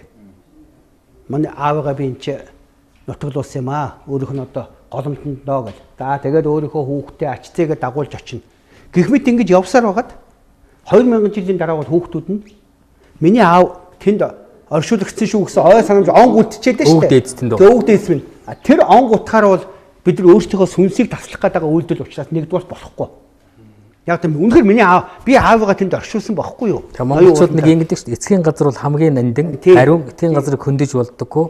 Тэгээ одоо нөгөө эцгийн ясыг бүү үнэлзүүл гэдэг эцгийн газрыг буруу газар одоо тавих ч юм уу эцгийн газрыг хөндөх юм бол тэр голомтод нь одоо өөрөө очид насрах сөрөг одоо нөхцөл байдал бий болдог, сүр хэмрэнд оройтдаг гэдгийг одоо Монгол одоо захын хөгжчүүд бүгдээрээ ярьдаг. Энэ зүгээр мухар сүсэг биш юм шүү. Үнэн шүү дээ. Мухар сүсэг биш юм шүү. Сүр сүлд онг энтер гэдэг нөгөө бүх оюун санааны хийсвэр юм шиг боловч бодит юмнууд маань яг энэ дээр оршиж байгаа. Тэр чинь оюун санааны хэлжээр ноён бол Монгол үндэстний өг дээдсийн одоо сүр сүлд болсон, оршуулга болсон одоо бурхан алдуунтай адилхан юм байна. Яг тийм байхгүй. За энэ бол оюун санааны тал та. Хоёрдугаар юм нь бол тэр түүхэн соёл талаас нь үзээ, шинжлэх ухааны талаас.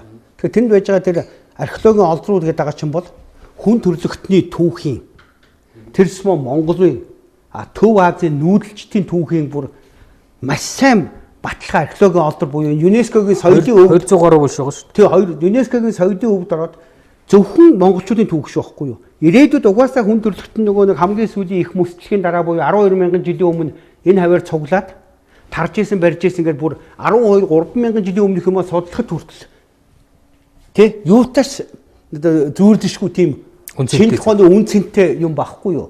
Энэ бол хоёрдугаар юм. Гуравдугаар юм нь бол тэр байгалийн усны том хагалбарын нэг хуваарилдаг цэг буюу худаг гэсэн үг. Уг нь зүй нь бол тэр зүүн хараачууд тэрийг хамгаалт тэмцэх биш. Монголчууд хамгаалт тэмцэх биш. Тэр гол ингэж хойшоо гарч явсаар байгаа байгаль нуул руу ороод хойд мөсөн далаа руу ороод тэ энэ Намхан далайн айс ав газрын хойд хэсэг Япон тэнгис энтрийн том усны ундраг буюу уг нь ноён уулыг ухуулахгүй төлөө Японууд, Солонгосууд, Оросууд ирж бүр хадаг урьж тэмцэх ёстой юмыг бид нар хөөрхөн амьтад ингээд тэмцээд хүн төрөлхтний өмнө үүргээ биелүүлээ байж байгаа. Тийм агуу учир утгатай байгалийн хүчин зүйлтэй байхгүй. Тэгэхээр үзэж байгаа олон дэлгэд ноён уулын тэмцэл бол 3 чухал юм байгаад байгаа байхгүй юу? Түүхийн хосгүй өв соёлын. Хоёрдугаар монголчуудын оюун санааны ой санамжийн буюу сүнсийн ертөнцийн том онг гэсэн үг. А 3 дугаарх нь бол байгалийн одоо юу гэдэг ингээд гэр хороолт байж байгаа айлууд бүр яаж хоорондоо хэрэлдэж уралдаж бие бинийгээ одоо муудалцсан байсан гудамжийнхаа үзүүртэйгээ худгаа хинж оролддгүй үстэй. Яг тэрэн шиг ингээд дэлхийгээ томруулж хараад ингэх юм бол энэ монголчин өөрөө дэлхийн усны хагалбар буюу дэлхийн худаг. Тэрэн дотроо энэ олон худгууд нийлээд ингээд бүхэл бүтэн одоо Оросыг хойд туйл хүртэл энэ хавийг тэр чигээр нь хангаж байна. Мөн тодорхой хэсэг ингээд хар мөрөн болж яваад Япон тэнгис энэ хавийн хүмүүсийг бүгдийг ундаалж ийн гэдэг үзэх юм бол зүүн тийшээ ба хойш тийшээ явсан энэ их том айс авгаас амьдарч байгаа хэдэн зуун сая хүний усны ундрагын нэг том худаг нь багхгүй да. Тэр иймэрхүү гурван төрлийн ач холбогдолтой учраас энэ ноён уулын ялалт бол үнэхээр монголчуудын түүхэнд хийсэн их том ялалт. Таны санаан дээр би ганц нэхэ санаа нэмээ те. Нэмэгч явах зүгээр ачир болгож үгээл те. Монголчууд түүхэндээ 3 удаа их том оршин тогтнолын эрен үеийг туулсан юм шиг байна. Ер нь оршин тогтнолоо шүү дээ. Зарим нь одоо ялан мандаж тисчүүлдээд тисчүүлднэ гэдэг өөрөө их дутгаж ирдэг. Тэгээ дараа нь ялан мандсан. За эхнийх нь хүн үе. Одоо хэдэн мянган жилийн өмнө байсан. Одоо бид 2200 хэдэн жилийн өмнө гэж одоо тэрнээс өмнө бас 8000 жил байгаа шүү дээ. Модо хаанаас л голдуу тоолоод байгаа. Модо хаанаас өмнө хэдэн хаан байсан. Одоо нэг 6 7 хаан байсан байж таарч байгаа. Тэрнээс өмнө төр гэдэг юмны анхны үүсэл бий болоод хэдэн жил болсон. Хоёроос овгоо аймагуд нүүдэлж овгоо аймагуд хэдийгээс эхэл бий болсон гэх юм бол нэлээд эртний юм бол. Хүүнүгийн үед монголчууд ноён уулыг төсөж босч ирсэн. Тэсчүүлдээ дараа нь босч ирсэн. Тэр нь баталгаатай. Хүүнүү Монголын газар нутаг дээр одоо энэ газар нутгаар оршин тогтнож ирсэн хүүнүү нарын гол төв нь ноён уул төсөж ирсэн. Зүүн тал нь болохоор зүүн гарын одоо вангууд нь болохоор одоо тэр Баярхүүгийн дуурлаг нарсанд тэд нарын гол бомхон байгаа. Баруун талынх нь алтай нуруу жигтэй байгаа. За хоёр дахь нь болохоор яг харахгүй одоо бурхан алдун уулаад төсөж босч ирсэн. Их гөрнөө. Одоо 3 дахь нь бол энэ бог тангуулаад төсчиж тэсэд үлдээд байх шиг зүгээр хэр удаан тэсэх юм одоо дараа нь хэр яаж босч ирэх юм бэ гэсэн. Бид хэдөө өнөөгийн бид тийм. Ийм түүхэн зүй тогтол харагдаад байгаа юм л да. Тэгэхээр тэр үүднээсээ тэр оюун санааны их том үндэстэй гэж байгаа тэр бидний Монгол үндэстний оюун санааны том шүтээ. Итгэл бишрэл өвөг дээдсийн одоо онг сүр сүлдийг хадгалсан тийм зүйл. Нүүдэлчтэй өдөр өвөг дээдсийн онг сүр сүлд одоо тахлаг тайлга гэдэг бол хамгийн нандин зүйл байхгүй. Өвөг дээдсийн бол хамгийн эрхэмлэх зүйл өстой зүйл. Тэр лөө очиж сарж болдоггүй. Тийшээ хараад бийцэж болдоггүй. Ухан бүтээгэл бүү шүү дээ. Очоод ухана гэдэг чинь тэнд хандаж байгаа тэр өвөг дээдсийн дурсгалд хандаж байгаа тэр сүн сүлдэд хараад сүлд хэмээр хандаж байгаа. Муухай юм ч бодох. Хамгийн одоо бүдүүлэг болох үл хүндэтгсэн доромжилсан хандлага байгаа байхгүй. Хамгийн наацхан.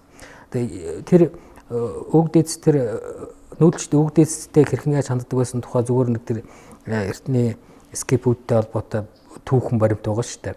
Тэр Ромын баха хинэн санагдахгүй жанжин нүүдэлчтэй скипүүдтэй тэр бага Азийн ахын талд таарчаад байлдсан. Араас нь нөгөөдөл нүүдэлчд бол байлдахгүй цугтаагаал явчихдаг. Араас нь нөгөөд яваад байдаг. Тэгээд нөгөө жанжин аргаа бараа сүлд нь цагтлагдсан баг. Гэхдээ та нар байлдах юм бол байлдаа. Битгий цугтаагаад бай. Битгий айж үлж байгаад ба гэсэн. Нөгөө нүүдэлчдийн зэргийн жанжин одоо хаанаас хариу ирсэн. Бид огтхож байгаагүй. Бид нар та нартай байлдах ямар сонирхолтой. Бид нар хаас дуртай газар нүүдлээ явж байна. Хэрвээ та нар бид нарын өвөг дээдсийн одоо ариун шүтэн лөө халдах юм бол харин бид жинхэнэ хэрэгцээ юм гэж үзнэ. Та нар бид нарын хэн болохыг харна. Гисаар өгсөн байдаг байхгүй. Энэ дээр бол тэр нүүдэлчдийн тэр сэтгэлгээний хандлага огтөр харагдаж байгаа. За хоёрт нь бол яхахгүй тэр таны хэлж байгаа тэр байгалийн онгон тагшин байдал. Тэр ус голын хамгаалдаг одоо юу гэдгийг тэр хагалбар дээр одоо гол одоо өрх нь болсон газар. За гурав дээр нь бол яхахгүй тэр соёлын их том баг. Энэ чинь ганцхан монголчуудтай холбоотой биш. Ерөөсөө нүүдэлч угсаа гаралтай хүүнүүгээс хүүнүү гаралтай гэсэн ч бол нүүдэлч угсаа гаралтай дэлхийд дээр асар олон үндэстнүүд байна. Ганц монголчууд биш шүү дээ. Одоо дундад Аз руу очих олон байна. Энэ үндэстнүүдийн магадгүй оюун санааны одоо шашин мөргөл шүтлэхийн төв байж болох ус тийм том түүхэн газар байхгүй. Түүхэн газарнууд гэсэн. Тэр үүднээс бид нар ноён уулыг ухуулахгүй нэг хэдхэн тоон алтны төлөө тийм гамшиг тариулахгүй л гэсэн юм яриад байгаа шүү дээ. Гэтэл орчин үеийн үзлэр бол энэ чинь огт итгэж өгөхгүй байна. Тийм гэж юу гэсэн. Алтавлаа боллоо. Буцаагаа сайхан одоо сайхан сэргээчлээ боллоо. Тэр цаана байдаг тэр итгэл үнэмшил, оюунлаг сүнслэг харьцаа альва юмыг ертөнцийн ил болоод далд бүх юм хоорондоо маш нарын шүтэлцээ амралтай оршдог гэсэн энэ танин мэдгээс маш ангид хамгийн бүдүүлэг болох ойлголт байгаа байхгүй. Гэтэл тэд нөхдүүд өгж нөхдөр улирсан баларсан юм ярьлаа. Домог ярьлаа. Хоцрогдсон юм ярьлаа. Шинжлэх ухаанч байсангүй гэж. Гэтэл яг нэдэр дээр алтаваад ухаад ингээд өнөөдрийн асуудлыг шийдчихэд тэрийг одоо буцаага сайхан сэргээчихэд байгалж сэргээчихэд ингээ явчна гэдэг маань ерөөсөө өнөө маргааш харсан хамгийн харалган үзэл ямар шинжлэх ухаанч бас бүр нарийн ярих юм бол шинжлэх ухааны бүр хамгийн эмпирик төвшний тухай ямар ч ойлголтгүй анхан шатны тийм материалыг ашиг харсан ядуу үзэл байгаа байхгүй жигэн хоцрогдол байгаа байхгүй. Тийм яг ингээд бас цаг маань ерөнхийдөө дуусч үзэж олон байна. Ингээд дөрөв дэх нэвтрүүлэг маань өндөрлөө. Яг ингээд дараа үргэлжлүүлээ бидэд мөн энэ сэдвүүдээр ингээд ер нь юу бодож явдгаа та бүхэнтэйгээ байнга санаа бодлоо хуваалцаж ингэж явах юм шүү. Тэгээ та бүхэн маань сайхан сонсоод бодоод тунгаагаад хоорондоо ярилцаад ингээд аль болохоор хурдан сэрээрээ. Яг бидэд бол ингээд саний ноён уулаар ингээд жишээлээ хэлэхэд бол чинь шарил он хоёроо ялгахаа болтлоо мөнхөрцөн байж байгаа. Мөн үү? Тэр зэм одоо юу гэдэг миний би өөрийнхөө аавынхаа оршоосон газрыг хинээрч хөндүүлэхгүй байхгүй юу? Тэр шиг яг язгуур монголчууд бол тэхгүй. За ингээд тэгээ ингээд энийгээ жоохон томруулаа ингээд харах юм бол угаасаа энэ бидний энэ их нутаг гэдэг байгаа энэ тэгш дөрвөн улиралтай Төв Азийн хүн төрөлхтний усны ундрагын төв босныг том хагалбар цэг гэдэг байгаа чинь үеийн үед дэлхий дээр том галав юулт болоход хүн төрөлхтний ирж ам хорогддог деважи юм байгаа шүү дээ. Уган бол 12 13 мянган жилийнхаа юм харах юм бол тийм болохоор бидэд аль болохоор та хэдийгээ монголчуудаа нэг 100 200 ч юм уу нэг 90 оны ч юм уу ой санамжийнхаа төвшин рүү очиж ингэж дутуу битээ сэрээч. Хэдий ч нэ бид нар гүнзгий явж өөрсдийнхөө ой санамж буюу сүнсээ сэрээх тусам хүчрэхэг болоод ялангуяа 13 дугаар зуунд буюу одоогоос 800 жилийн өмнөөс өвгдээцсийнхаа тэр хүчрэг байсан мөнх тэнгэрийн хүчин дор хэрхийг тэнгэр мэдтгүү гэдэг шашинтай өөр ямар ч шашин сонирхдаггүй байсан үедээ дагдаггүй тэр их итгэл үнэмшилтэй байсан үедээ хүчрэг байсан тэр оюун санааны ертөнц буюу сүнсийн ертөнц дүүгээ бүгдээрээ хамтдаа очие. Тэгээд нутгийнхаа эзэн болоод дахиж хүчрэх болъё гэдэг үүднээс бол цаанаа бидэд бас ингээд хүсэж мөрөөдөд ингээд та бүхэнтэйгээ санаа бодлоо хуваалцаад байгаа шүү. Ингээд дараагийн дугаар хүртэл баярлалаа та бүхэндээ.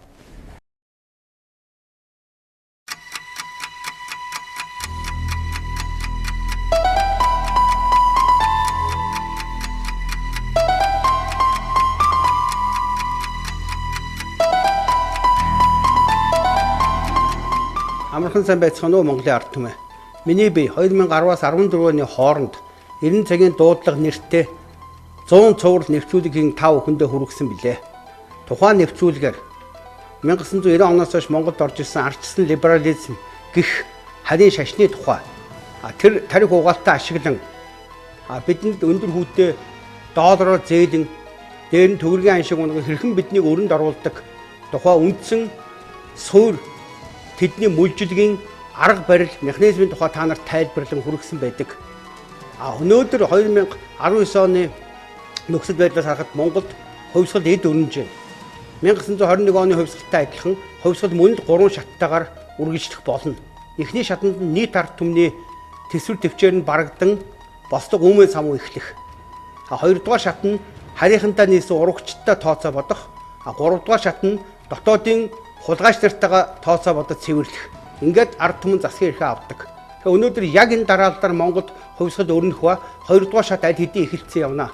Ийм учраас бид мөн хоорондоо ярилцаад 5 жилийн дараа дахин Монголын ард түмэндээ өнөөдөр үүссэн нөхцөл байдал ирээдүйд яах тухай өөрсдийн бодол сэтгэлээ хуваалцсан онш тавийн хэмээн Эрин цагийн оношлохуй гэсэн нэвтрүүлгийг эхэлж байна. Цаашид 7 хоног бүрийн 5-г Бямб гарагийн орой 9 эсвэл 10 цагт үргэлжлэн цуврал байдлаар та бүхэнд хүрэх болно. Ингээд та бүхэн минь бидний санаа зовн ярьж байгаа, онш тавьж байгаа гол үндслэл гарц энтийн тухай сайн сонсож өөр өөртөөрөө тунгаан авах гээхөө ухаанаар хандан оншоо тавьцгаана уу?